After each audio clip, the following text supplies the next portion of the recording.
Hello, hello, hello. I'm not doing enough to kill the channel, so I thought I'd do a TV review. Why not? Because no one's watching those.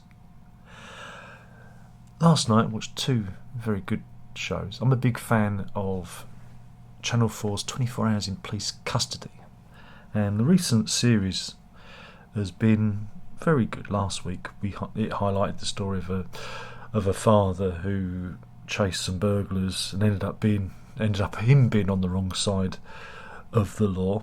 And this week's episode was very different, and it featured the case of an odious fellow called Kai Dell. This fella here.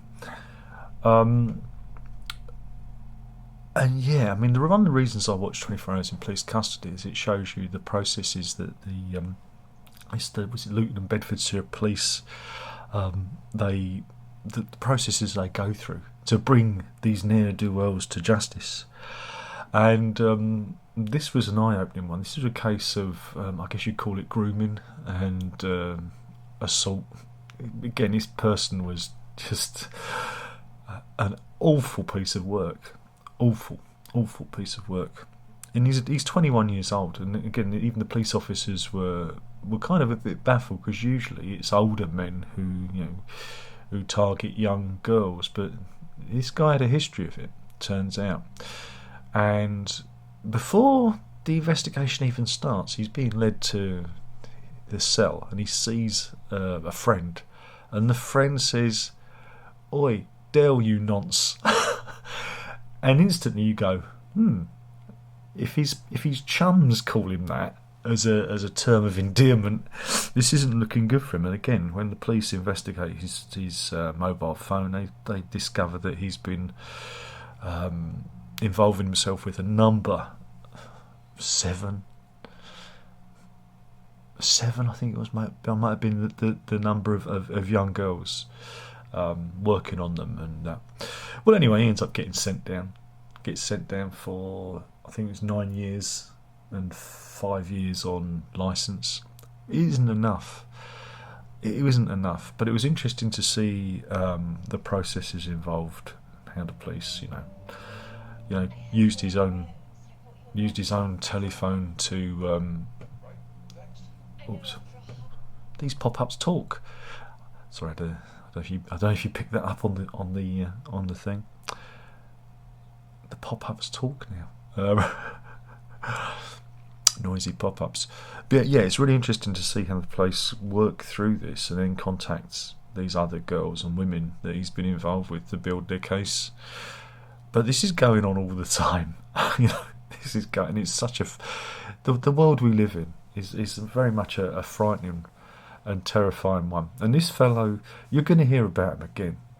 This guy isn't done. He's never going to learn, and when he comes out, it's going to culminate with him killing someone, because he's a violent individual. But it was again a gripping, horrifying hour of television, and I think again the young women who spoke out against him should be commended, because this person uses coercion and threats of violence to control us. This is it's just standard pattern of behaviour. But again, 24 Hours in Police Custody, there's two great episodes, back to back, and it's one of my favourite shows, because I love to see these people being brought to justice. And then I stayed on Channel 4 because there was another programme coming on, and it reminded me of the early 2000s. And again, I don't know if you remember, it must have been about 2002, 2003, where anatomist Gunther von Hagens was very much in the public eye. This was a fellow that did the Body Worlds exhibition and liked to plastinate corpses. And again, is somebody who's fascinated with anatomy and the dead. And there were a number of shows about him around that time. Well, we're returning to that, and there was a show called My Dead Body, and it illustrated the rather sad story of a young lady called Toni Cruz. This is her here. she ended up having issues with her eye. She lose, as you can see in her picture, she had her eye removed because she had a cancer in her, I think it's in her tear duct. And unfortunately she dies. But she donated her body to science for examination, for dissection, and we followed that process. Because again, this is important. Her cancer was I think I described it as a 1 in a million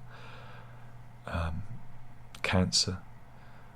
And it's, again, you heard her voice, and her voice was recreated using her journals and using AI and recordings that she'd made, because I think she'd had actually vlogged about her experiences. She had an online presence, and she was only, I think she's only a 30 years old, mother of 2, and you hear her story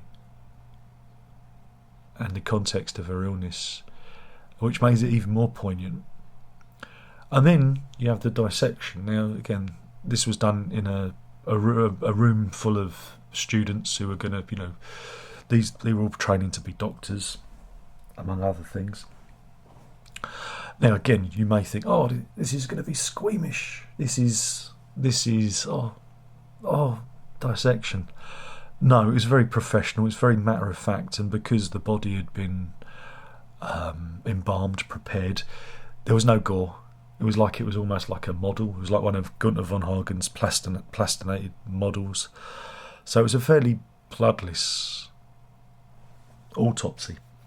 The only thing is you can see that this is the young woman in the pictures, and you hear her voice, and that's what made it, a hard watch. But I watched it because I honoured her, because she wanted me to watch it. She wanted people to know about her illness and about her cancer. And we see how methodical, the professionals are, discovering the root of the cancer through her body.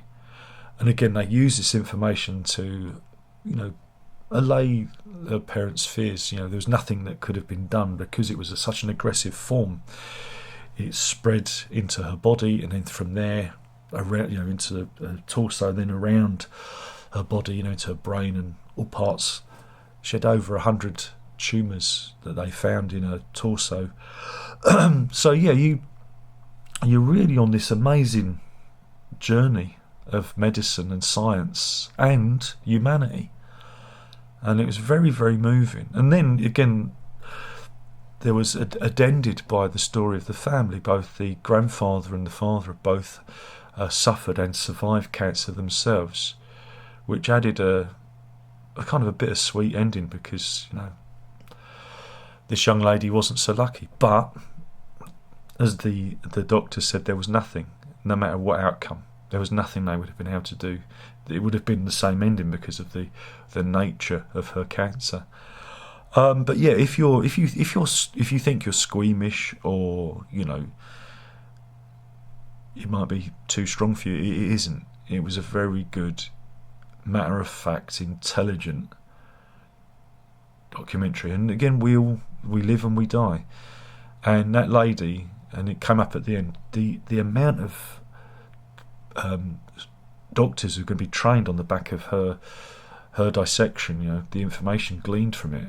She's in the medical books now. She is a case study.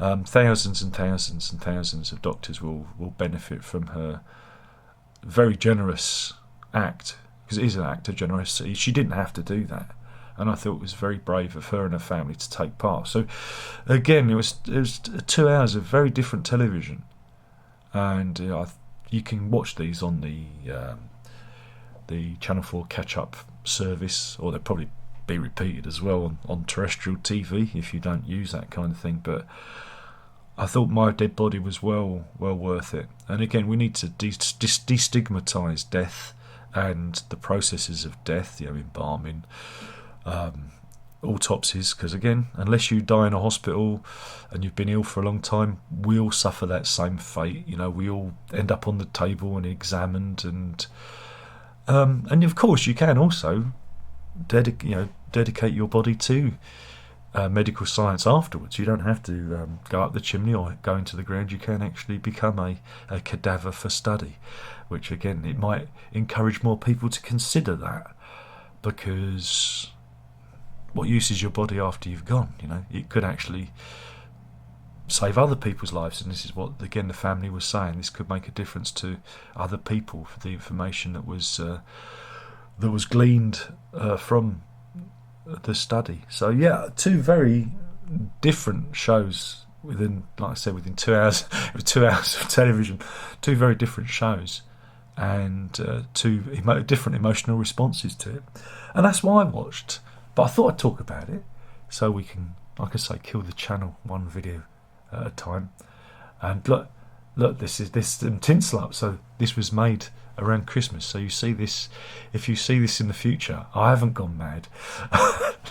That's dated the video. So yeah, thanks for watching. Some good TV, and I thought I'd talk about that because it interested me. And YouTube should be about the things that interest us. That's it. Thank you for watching. My name's been Darren Locke. That was what I watched on TV last night. Who knows, maybe I'll do another one. Maybe I'll torment you with another one of these videos. Ta-ta.